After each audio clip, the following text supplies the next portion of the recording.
Good evening, all. It's April 27th, 2026. This is a meeting of the Katuah Fire District Prudential Committee. The first order of business is the Pledge of Allegiance. All those who are able, please rise and pledge. I pledge allegiance to the flag of the United States of America and to the republic for which it stands, one nation, under God, indivisible, with liberty and justice for all.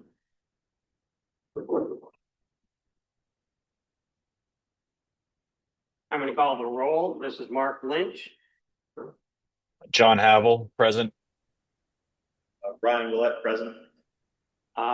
Commissioner Burdick just texted me to say that he is on his way from a meeting in Hyannis, so we expect him shortly. Unfortunately, Ray Carone, our treasurer, will not be meeting with us tonight. He has an emergency, a family medical situation that he needs to address, so we will soldier on without him. Is there any public comment?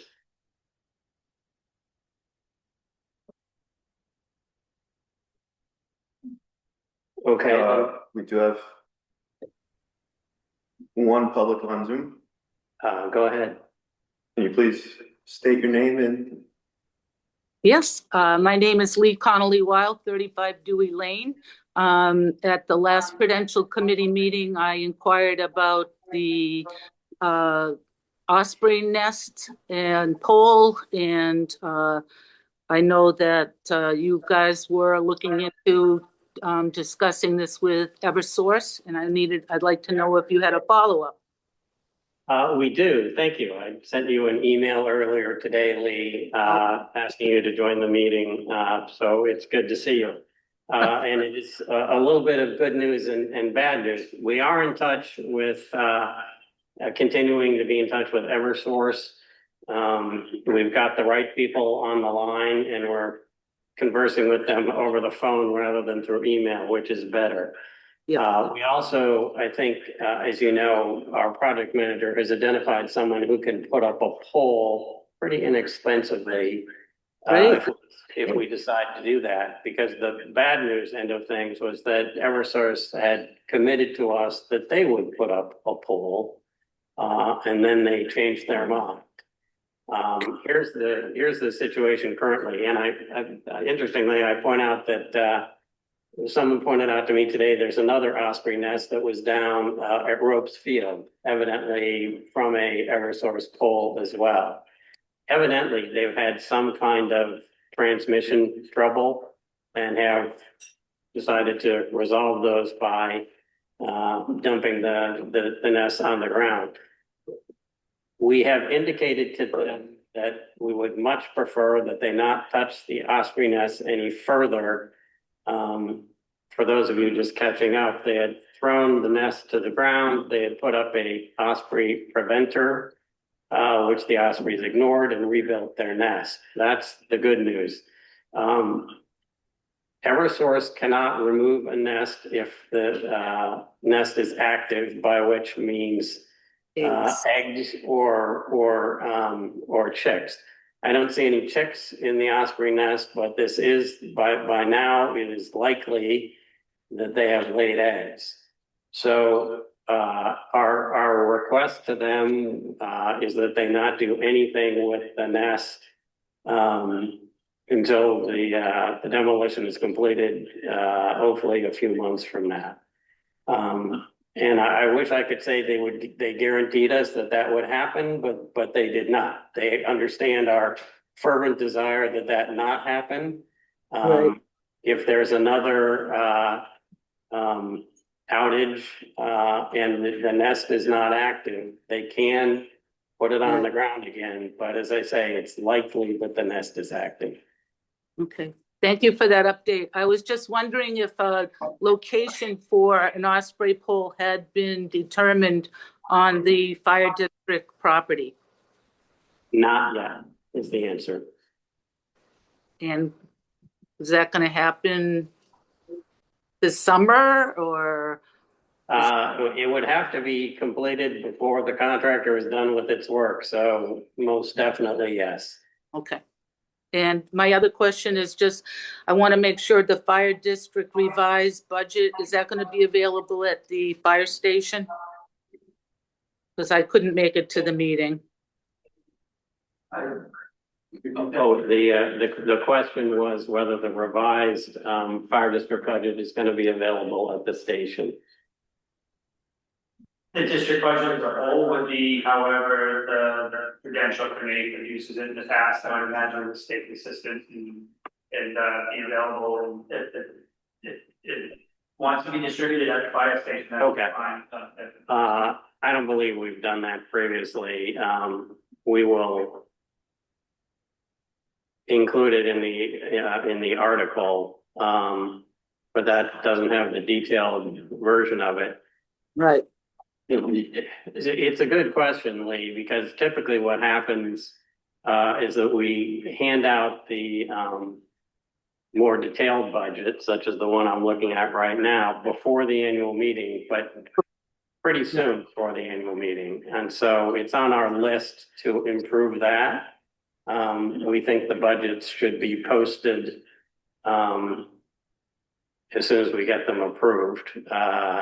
So hopefully they will be posted on the CFD website. That is our current plan. Okay, so a week or two, or I can't remember when the meeting is. It's at the end of May, I think.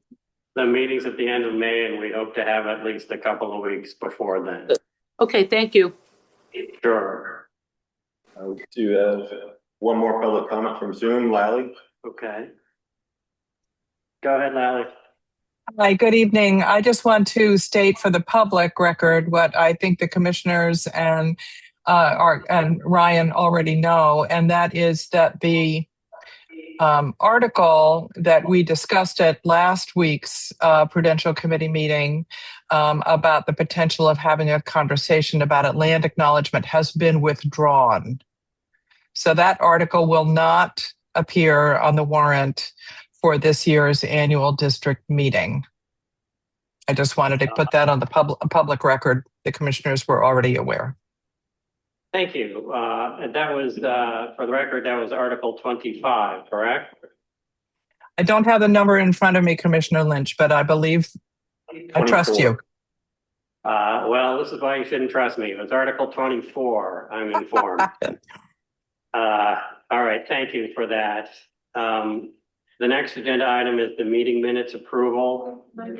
Oh, sorry. Yeah, thought we were finished. I just have an update on Osprey. A couple of years ago, I had attended Carol's Day, 86 Putnam Avenue. Sorry about that. I had attended a talk by a woman named Stephanie Ellis, who's the executive director of Wildcare Inc. And she did a whole presentation on Osprey. But anyway, so I wrote to her after last week's meeting. And she says, she wrote to Eversource and also to Chris Walls. Chris installs deterrents locally. He is already working with somebody who inquired about installing a platform for the birds at this location, if Eversource cannot do it. And then she said she would keep me posted, but things are in the works. Okay, I think that Lee had contacted Chris Walls as well. We're trying to have one avenue of communication Exactly. with Eversource, and I think we have that through our OPM. Yep, that's what she said. Great. Oh. All right, thank you. The next issue is or agenda item or meeting minutes approval. Oops, hold on. Any other public comment? Any public comment online? Not at this time. Okay, hearing none, then we will proceed to the next agenda item, which is the meeting minutes. The April 13th meeting minutes needs to be returned to our transcriber. It's missing a significant number of our discussions about various articles, I think like number 20 through 24. So let's send that back for an edit. April 20th, I think, is due to be approved with one correction or addition. That is, as the April 2026 minutes, there was a discussion of the fire department budget, and it should be added.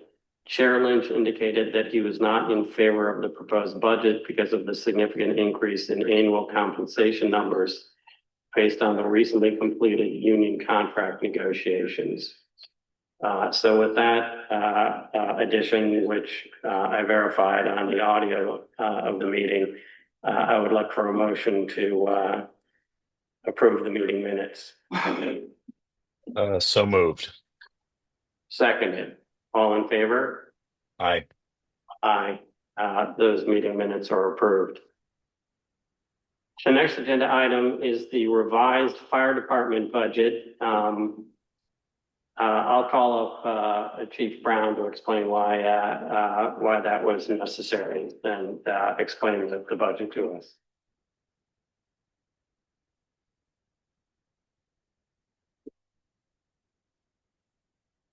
Good evening, sir. Good evening. At the last Prudential Committee meeting, Treasurer Ray Rapone had some questions in regards to the numbers that we had presented in the budget. So we spent time with Ray over the last week to address some of the questions that he had. The first line that we draw your attention to is the permanent full-time wages line. And at the last meeting, we presented a 22% increase, and it was expected to be more in that 13% increase. We went into the spreadsheet that we used to create the budget, and we did in fact find a flaw in the formula that we had created inadvertently in an attempt to break down each member's base salary. We put in a base salary for an additional employee, and that was the delta in the increase of the difference between what he was expecting to see and the 22%. And that satisfied the answer to that question, and I'll discuss that a little bit more at the end of this presentation. Additionally, as we go through the lines, Ray had some concerns with the sick coverage at minus 13%. And we level funded that. We had decreased it to 100,000 from 115, and based on input from Ray, we level funded that from the prior fiscal year. And then going down further, he had questions on the holiday pay, which we pointed out to him the contract language that provided for the overtime within the holiday pay, and that compensated, or that addressed that increase. He was also concerned about the full-time injury, which we had level funded at 60,000 based on his input.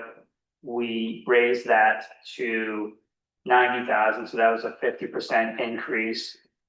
The total difference from what we presented last week, which was a 15% increase, is now a 10.89% increase. There's been one change in the operating budget.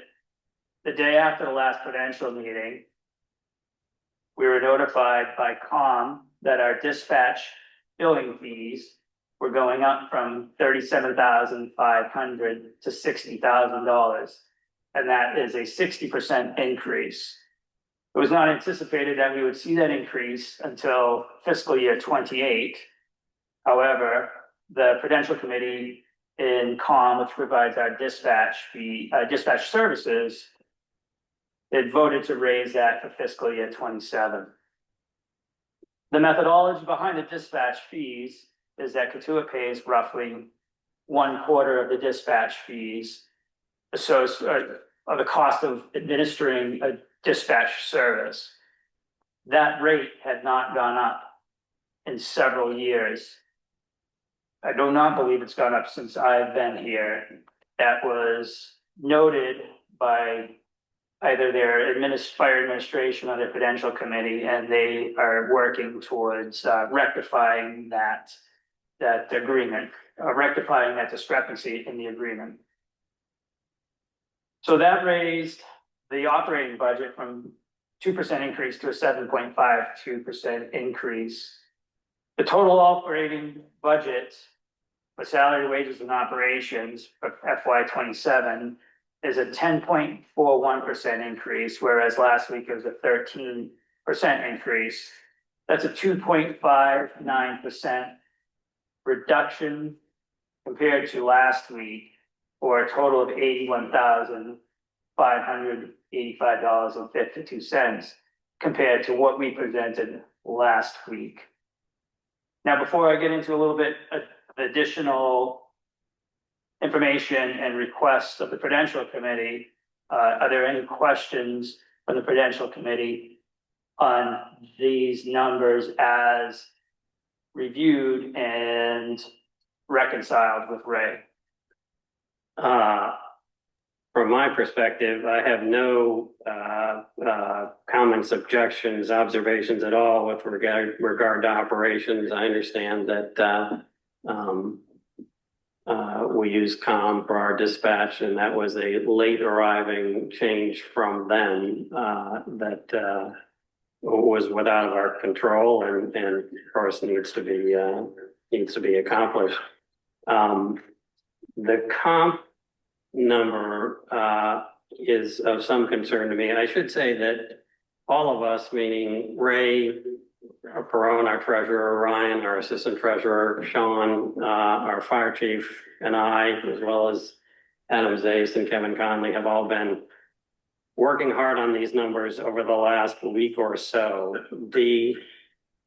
It is, of course, good news that the comp is going from 15% to 18.89%.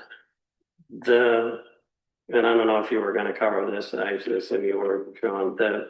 The driver of that change, main driver of the reduction, was that the original budget contemplated 13 firefighters over the course of the year, and that was in error. Actually, there were only 12 firefighters to be employed over the course of the year, although the fire department has been very upfront about the fact that in the not too distant future, we may be looking at additional firefighters. But that is what drove the significant drop in compensation. I was perhaps naively thought that the way to fix that issue, which is what was identified to me as the reason for the change, was to mathematically delete the 13th firefighter.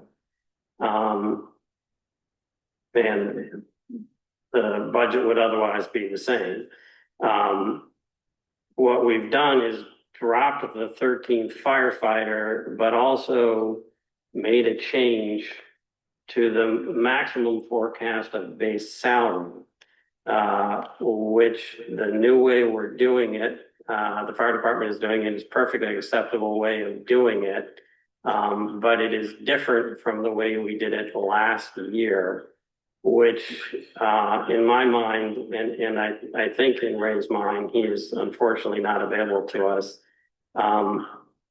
causes a bit of a problem from a reporting perspective. That is comparing apples to apples, year to year, from one year to another, if you use different methods for computing the max forecast of base salary.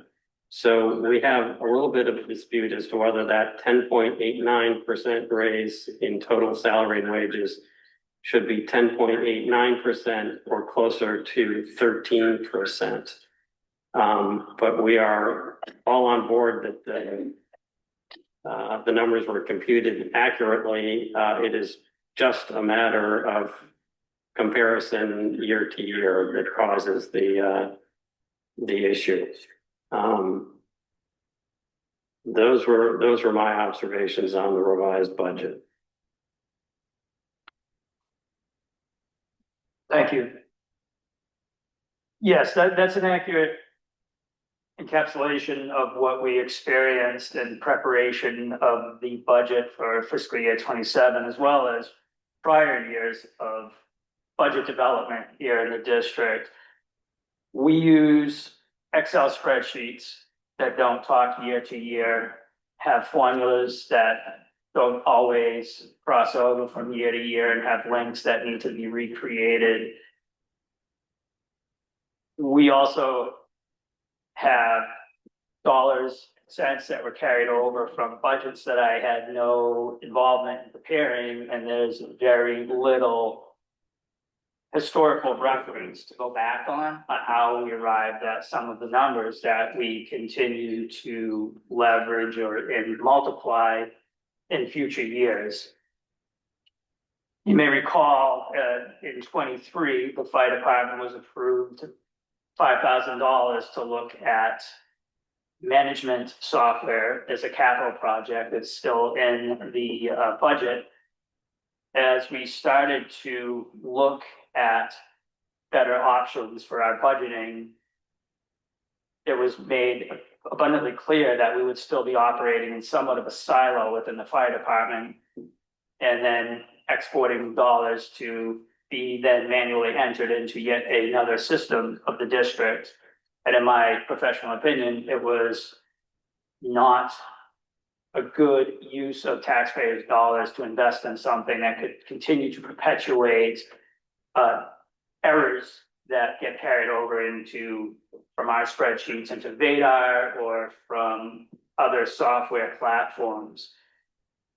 I've discussed with Ryan and with Ray and with my board and with Mark the desire or the interest that we as a district and the Prudential Committee explores an enterprise resource platform or some type of budgeting software that allows for departments to be entering known numbers into a system that has real-time accessibility and common operating view of finance, from water, from fire. Not to suggest that water or fire interferes with either's numbers or sees either's numbers in the development of the budget. Permissions are set so that we continue to manage the fire department budget. However, it gives finance real-time view. It gives them the ability to track how changes are made, who's making changes, why changes are being made. It allows a more granular view of what rolls up into each one of these lines, and really is a more transparent way of budgeting and is less vulnerable to the errors, namely the error that I made in building a spreadsheet that added an additional person in, which caused that erroneous dollar figure from last week, which I do appreciate Ray capturing, because even though we reran the numbers until we dissected our formulas, we did not realize that the spreadsheets that we have to create it was not an accurate formula. An ERP or better budgeting platforms or financial management platform that we could potentially be utilizing would almost eliminate the ability for me to create that link. It would also not allow for an additional employee to be added. Every employee would have their own employee number, their own name, and these types of mistakes wouldn't happen. So my ask is that the Prudential Committee consider having the staff and or the appropriate elected officials explore a better way of doing business when it comes to preparing and managing our budget. Well, you have a receptive audience in that regard, and I've mentioned it to Ryan, who I know is also receptive. I will bring it up with Mr. Perone as well, and of course the other commissioners. I should note that Mr. Burdick entered the room just as we were discussing the revised budget. I'm going to take 2 minutes to recap my comments so he knows where I stand. The budget revision was necessitated by the erroneous inclusion of a 13th phantom firefighter, so to speak, and that was discovered. My thought was that the remedy to that was to simply mathematically eliminate the 13th firefighter, and whatever you had left would be the revised budget. We did that, but we also changed the way we calculate the maximum forecasted base salary, which is the way we changed it. That is, the fire department changed it, is a perfectly acceptable way of doing it. It's just different from last year. So it's very hard to make an apples to apples year over year comparison of the two numbers from a percentage wise basis. The revised budget indicates comp increase at 10.89%. I believe that number to be closer to 13%. To your point, Chief Brown, the lack of an ERP may have made this a little easier to figure out. But your request for an ERP is well received.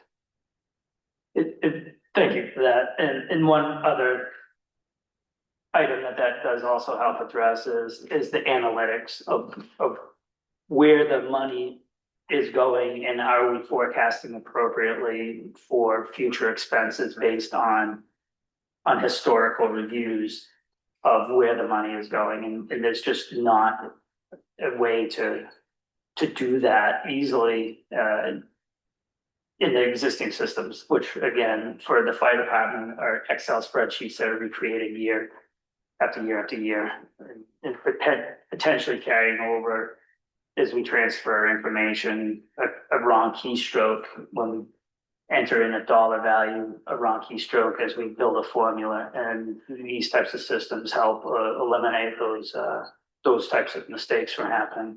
Okay.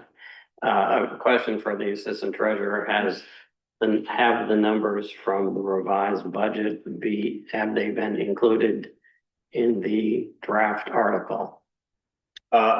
As we get to that, I'll be updating it. Okay. Then why don't we just, if you'll stay around, we're going to start going through our articles, and we'll discuss this further when we get to that. In the meantime, any comments from Commissioner Burdick or Commissioner Havel? There will be additional time for discussion, but if you have RE this particular variance or the entire fire department budget? Either and or both. Or you can wait till we discuss the article. I'll reserve my remarks till we discuss the article. John, anything now or wait for the article? No additional comments at the moment. Okay, thanks. If you'll remain, we'll start plowing through our articles, which I think we've a long way there. Thanks, Sean. Thank you.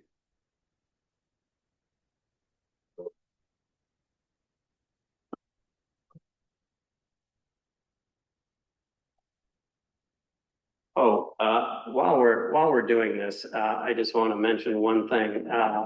You'll note that we've set up our table and chairs arrangement a little bit more different this evening. We've gotten a couple of complaints about people being able to hear in this old 1860 building.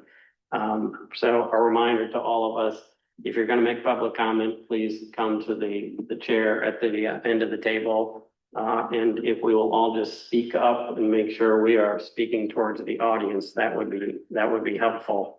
We do want to make sure that everyone can hear. All right. Let's just slowly go through these. Starting with Article 1, and we will review these.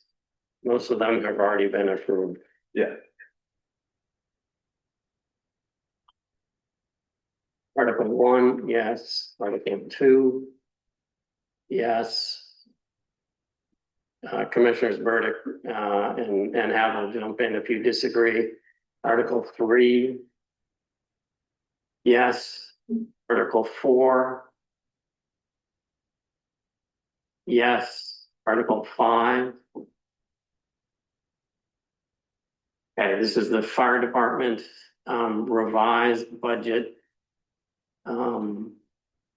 numbers that are being updated right now by Assistant Treasurer Willett.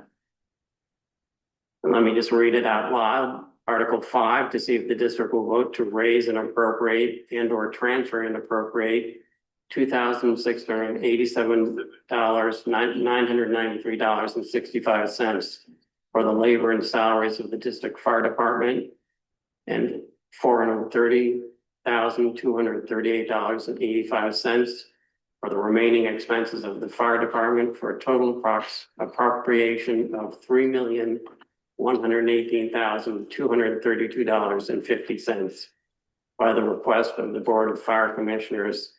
This indicates the Prudential Committee recommends this article, but we have not voted on that yet. Discussion from Mr. Havel or Mr. Burdick? Sorry, Sid. Just one quick clarification, Mark. You said 2,000, but for labor and salaries, it's $2,687,993.65. Thank you, John. Seth? Well, I don't know. I mean, this is just relative to our recommendation of the article. All right. I mean, I'm in favor of recommending it, and perhaps I should have made these remarks when the chief was sitting up here, but it is a pretty significant increase year over year, regardless of how you calculate it. And, you know, it's something that I have been saying for a number of years, which is the escalating taxation situation that we're being faced with, whether it pertains to the town, the fire district, whatever, and not being governed by Proposition 2.5 as a fire district allows us a lot more leeway in terms of how we're levying the tax and how we're spending our money. I understand the philosophy behind it.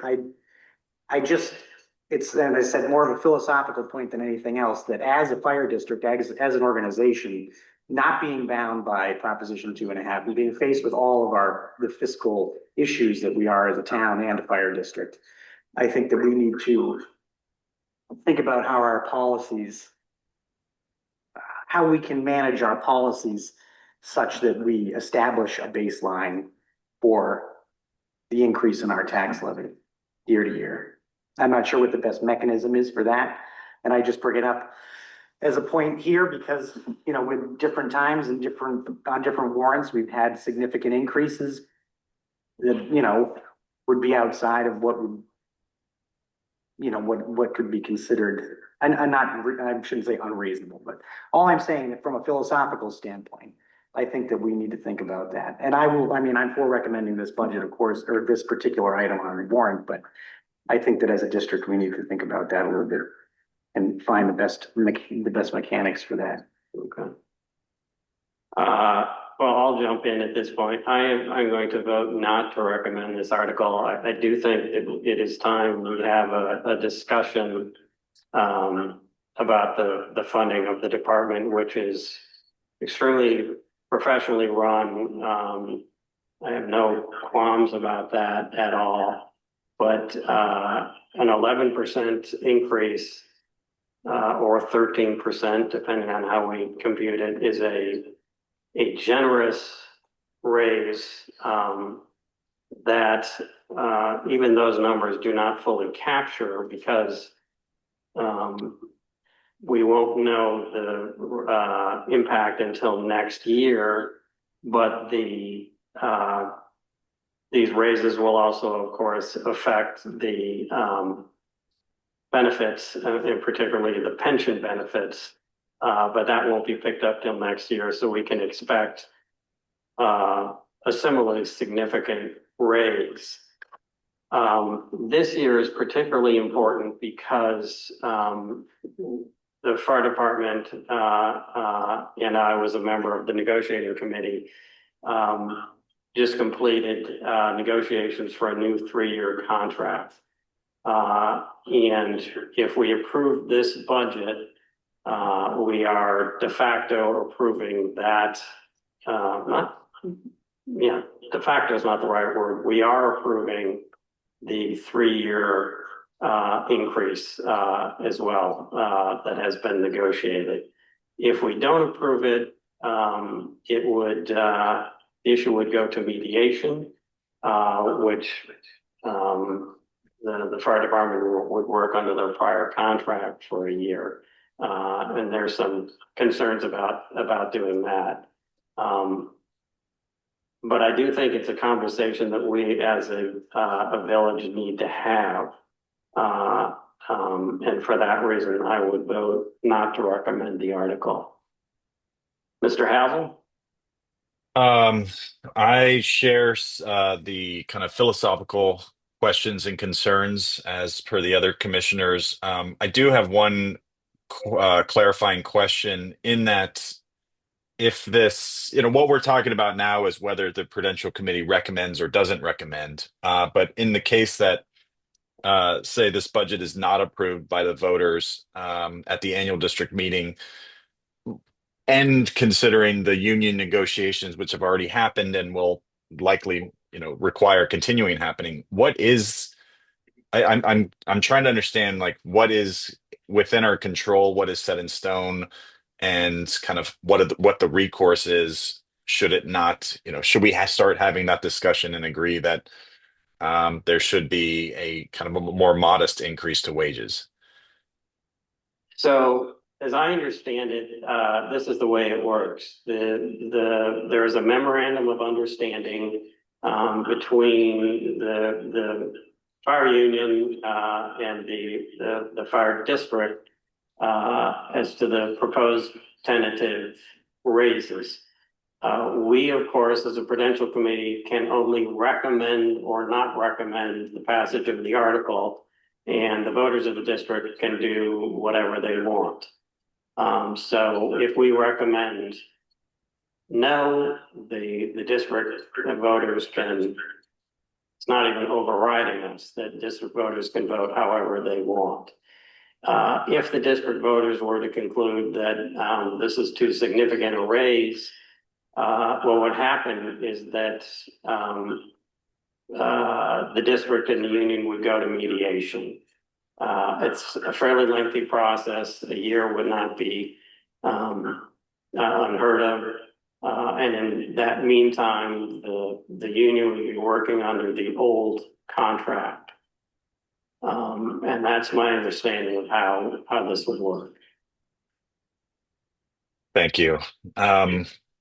It's I see both sides. In this case, I think the conversation which we're referencing does need to happen and should happen. There should be a high priority in terms of the priority for the village. In this particular case, I think I would vote to recommend the article. Okay, Article 5, the Prudential Committee recommends this article by 2-1. Article 6.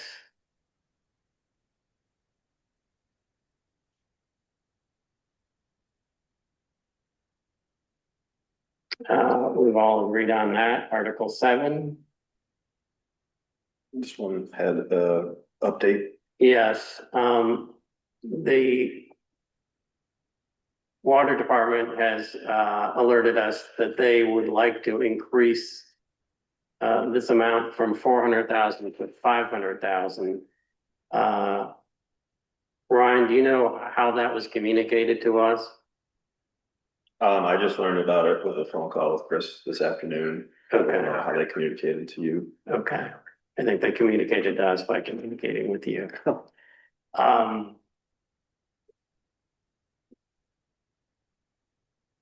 So we need to revote whether we will recommend $500,000 for the repair and replacement of select water mains. Was there any indication for the necessity for the increase? Their research of how much it would cost realistically. Oh, okay, so the same distance of lines to be replaced, but. Yeah. Okay. Well, let's change that to 500,000 and then take a vote. Mr. Havel, I vote to recommend. Same. I will vote to recommend. Article 7 is recommended. Article 8. We've previously approved that. Article 9. We have previously approved that. Article 10. Same. Article 11. Same. Article 12. We have voted to recommend that article. Article 13. We have voted to recommend that article. Article 14. We have voted to recommend that article. Article 15, we have voted to recommend that article. Article 16. We have voted to recommend that article. Article 17. We have voted to recommend that article. Article 18. We have voted to recommend that article. Article 19, same. Article 20. Same. Article 21. Same. This one hasn't been unanimously approved. We added this language when Seth was out. Just to be clear, just because the Prudential Committee recommends the article doesn't mean that it was unanimous. In fact, for a number of I these. misspoke, I'm sorry. We added this language last week, so. Because when we initially spoke about it, we didn't have the clarification of the mechanism or the threshold in the original article, right? Correct. So you added that in, and I'm fine with I thought we voted on that last meeting, no? Okay, Article 21, Mr. Havel, I vote to recommend. Yes, I do also. I'm going to vote to not recommend that article. I still think it has a much too easy threshold. Doesn't have enough detail about how often this can occur, and includes no basis for such a recall. In other words, someone can be recalled for any reason or none whatsoever. So I'm going to vote no on that article. Article 21. 22. Sorry, Article 22. Again, we recommended that 2-1. Article 23. So let me address an issue that has risen with Article 23. A voter called me to indicate that in their view, this act, the Massachusetts Act, needed to be ratified by the district voters for it to be included in the warrant, and referenced a prior instance back in 2011 when the Massachusetts Act was required to be ratified, and that was They pointed me to, the annual budget or the annual report, Article 10. The vote on that referred to the adoption of Charter 479 of the Acts of 2008, an act providing for the establishment of post-employment benefits liability. For those of you not aware, there for years, commissioners would receive benefits, including medical benefits. And this was an act that allowed fire districts, among others, to cease that practice. It specifically required that the act must be accepted by the legal entity, meaning it required ratification. In this instance, relating to Article 23, I don't see any such language. I've spoken with our counsel, Mark Boudreau, and he does not see any requirement for ratification either. So that's a long-winded way of saying that we should keep, in my view, we should just keep this the way it is. And I note that the Prudential Committee does not recommend this article. Any questions on that? Not for me. Hearing none. Article 24, or is that it? 24 was removed. 24 was removed.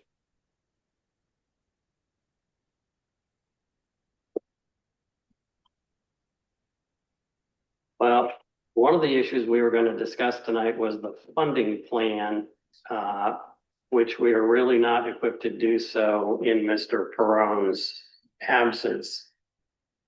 I think, and I would like your views, that it doesn't matter in the sense that we should take a look and confirm this, but So when you say funding plan, you mean specific language relative to borrow, raise and appropriate, doing the language and the mechanism of the money. exactly, do we borrow or raise and appropriate? And I believe that all of the articles that contemplate borrowing also include the language raise or appropriate. Right. So we could do either.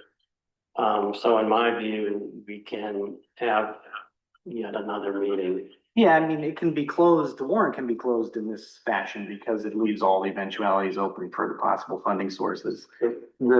What becomes important is the language that is voted on.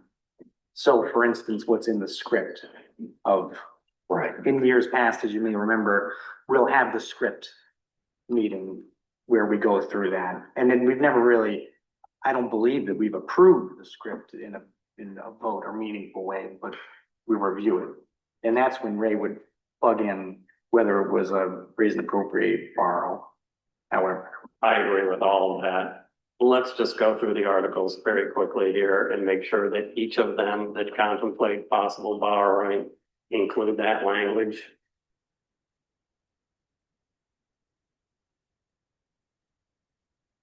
now what he appears to have done and what we discussed last time was that if it's clearly going to be, say, for instance, the $45,000 for our one of our reserve funds, we're not going to be borrowing. There's no possibility that we would borrow that. So raise and appropriate, transfer and appropriate.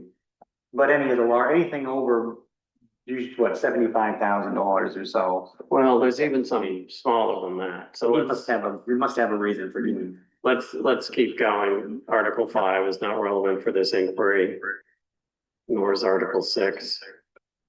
Article 7 is, and it includes the appropriate language, as does Article 8, as does Article 9, as does Article 10, as does Article 11. Article 12 is not pertinent to this discussion, nor is Article 13, nor 14.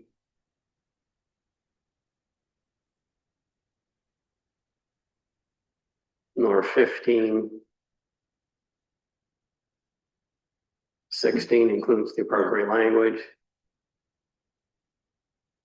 17 is not relevant. 18 is not relevant. 19, 20, 21, 22, and 23 are not relevant. So I think what you suggest is correct. This language is enough for us to close the article. I believe it is. Can I get a motion to close the article? So moved. Second, Seconded. all in favor? Aye. Aye. The warrant is unanimously approved.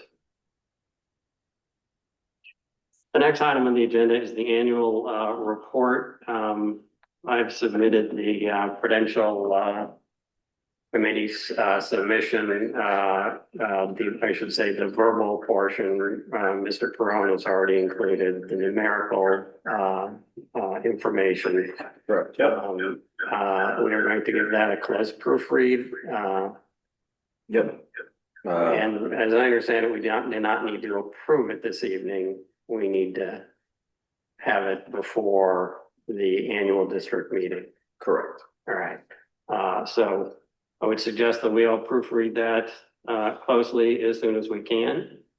The next agenda item was moderator expenses. We talked about this briefly at our last meeting. The moderator gets a salary of $250, which she is dealing with Ryan on getting that princely sum. There were also some expenses that the moderator wanted reimbursed for a total, I think, of $150. In conversation with the moderator, my thought was that we would go ahead, for my recommendation to my fellow commissioners, is that we would approve those expenses with the caveat that any future expenses must be approved in advance by the Prudential Committee, as the language doesn't contemplate expenses, but these seem reasonable in amount. If that seems a reasonable accommodation, I'll take a motion. I just have a question. Sure. Well, I can make the motion and then we can debate it. Or I can ask the question now. It's your call. Go ahead. What did Ray say about this? He said we could find the money in one of the Prudential Committee categories. Right.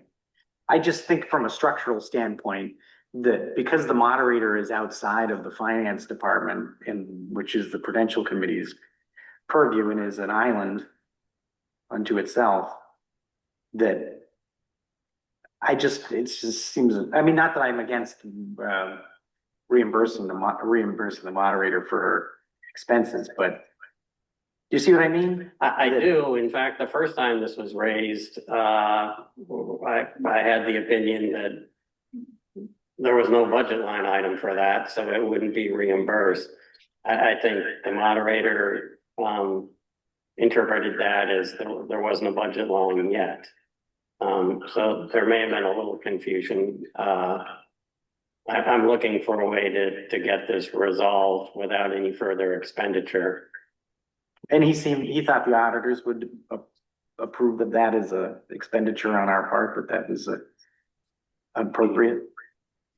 I'm not sure we got into the detail of what the auditors would do with it. I'm just saying, I know it's not a lot of money, but that it's important when, especially as it pertains to audits, if we're within our legal rights to expend funds. So just a thought, but. As I said, the first time this came up, we said we don't have the funds to do that. John, your thoughts? I'm just curious, I would assume this all relates to the annual district meeting. Does the clerk does the district clerk have any sort of budget? I could think of like printing budget, or where does that come from? There's a annual district meeting cost budget line, and there's also an election cost budget line. So those two go to specific categories. Okay. I mean, Those ahead. come through the finance department, through the Prudential. Got it. Regardless of, I'm not well equipped to talk about the funding sources or the kind of which account or needs to be made and used, but in principle, I agree with reimbursing the moderator's expenses. Can I get a motion? So moved. All in favor? Aye. Aye. Mark, Ally does have her hand up. Do you want her to speak now or at public comment? Since we're on this topic, Lally, why don't you go ahead if you have comment? Thank you. I just want to point out that the moderator is considered an officer of the fire district. So this question about covering the professional expenses of all of the officers, I think that's the way that we should be thinking, that the commissioners should be considering this issue. Okay, just to be clear, no expenses are reimbursable unless they're in this area, unless they're previously approved, requested and approved. Yes, I understand. Going forward, I will specifically request before I incur any expenses that I would subsequently hope to have reimbursed. Thank you. Thank you. The last document relates to the Katuitt Fire District website. This was on the agenda last meeting too, and I asked John Howell, who has been working on this, to consider whether it is appropriate for us to include some funds to have this professionally done. I know he's got a lot of work done on this area, and he was going to also consider a submission from a voter about ADA compliance for websites and whether our current draft would satisfy those requirements. So, Commissioner Havel. Thank you. And I apologize for not being able to be there. We are still on the West Coast and we'll be traveling back later on this week. I did do a large deep dive into a few different areas that were brought to our attention by a registered voter who I appreciate the detail that was provided. The first one relates to the Fire District website, which is the agenda item, so I'll start with that. So there are requirements for ADA compliance. What they call is it's accessibility guidelines. It is a federal mandate, and there is a not insignificant amount of work that is required to do it. But thankfully, we use the platform WordPress, and there are suitable WordPress plugins which are able to review the website and flag any accessibility concerns and make suggestions and improve the usefulness of the website. So in terms of ADA compliance on the website itself, I do not believe that would be an issue. Simply utilizing a plugin and being diligent about stuff like the using alt text for images, ensuring that videos have captions, and there are contrasts, so black text over a white background and keyboard navigation and a few more. Or there's a list of 50 success criteria in order to make sure we are compliant on that. I do not think that will be an issue with the I guess the upcoming change of the new website. Just a couple more hoops to jump through. There is a larger website issue that does relate to the Prudential Committee, but also relates to every other the water department and the fire department, and that is how we handle documents. So just last week, April 20th, the deadline for kind of the ADA requirements was moved to April of 2028, which provides us 2 additional years in order to become compliant. We have a situation where all of the minutes, agendas, and relevant documents since I want to say 2010 at least, if not a little before, are not compliant with those standards. That includes any PDF that has been printed and scanned, any PDF that has been saved using the print dialog box. There's a lot of kind of hoops to jump through in order to have a document that is that meets the requirements. The good news is, I guess I'll start. Potential bad news is going back and dealing with all of those documents would be thousands of dollars. And I've seen prices from $3 to $10 per document, as it requires optical character recognition, scanning specific tags that make it available for text to speech, I believe is the requirement. We do not necessarily need to go through our past archive, which I confirmed. But moving forward, any document that the district publishes online should follow a very, I'll call it a stricter template. So that includes the headings that are used. That includes how the documents are saved. And again, our timeline for that is April 2028. So we do have time in order to make that happen.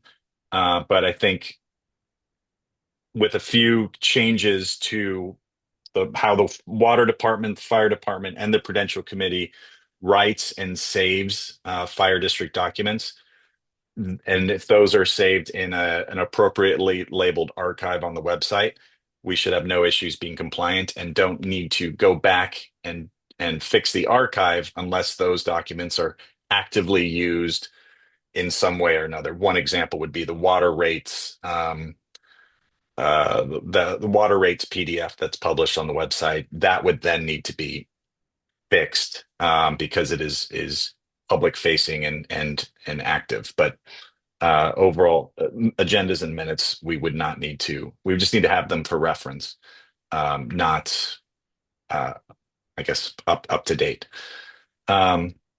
So, long story short, on the website is very good points that were brought up. I learned a lot about kind of the requirements from a web perspective. I do not believe that they will be an issue moving forward with the new website. And again, just need to go through and utilize some of the plugins that are available in order to audit the website and overall user experience. If I'll pause there. There are two additional issues that related to compliance that I would like to at least bring up or address. But does anyone have any questions on the website specifically? To me, I'm interested in the net. Is this something that we think we can handle in-house, or something that we need to bring on outside help for? It is something we can handle in-house. The most important thing we need to do, and I'm happy to work with Ryan and Jen and the fire department as well. As soon as we can, create a standardized template of some sorts that is compliant, then from this point forward, documents will not have to be it's we need to save things differently and do things slightly differently, but we should be future proof in that sense for compliance. Okay.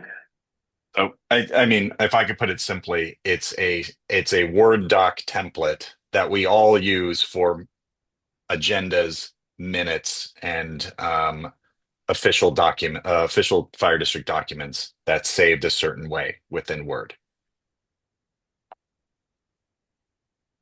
All right. It remains a burning issue in my mind. We really our website is not up to snuff. But if you think we can get it done internally, if you can continue to think that, then let's charge ahead and make it happen. I'm particularly interested in making sure that the fire department and the water department are on board with our aspirations. Yes, and I bring up the document archive only because that had been something in effect that's no longer utilized on the existing website, but because it affects the fire, water, and Prudential, I just I wanted to make sure that everyone was on the same page because, it's essentially the Prudential Committee acting on behalf of them and managing it, which I'm not sure needs to be a larger issue or if we can kind of move forward that way. Yeah, I think that aspect of it is very important. All right, I'm just gonna put this on our agenda for every monthly meeting and away Yes, we'll go. please do. Two two other issues related to ADA compliance, both relate to Freedom Hall. One of them is the sound. You touched on it earlier, and I appreciate the new seating arrangement. But just ensuring that we have proper sound and our audio and video capabilities for our meetings. There has been there are some solutions we can explore there, but they would require significant investment in technology. Um, I don't know if that's worth discussing right now, but I think um, for our current, today's meeting and future meetings, if we are cognizant of speaking directly into the microphone, trying a new seating arrangement and being disciplined on that, I think that should address at least some, if not most, of the issues. The one that is not addressable is assisted listening systems at Freedom Hall. And this is people who attend the meetings, but are not able to hear the meeting itself.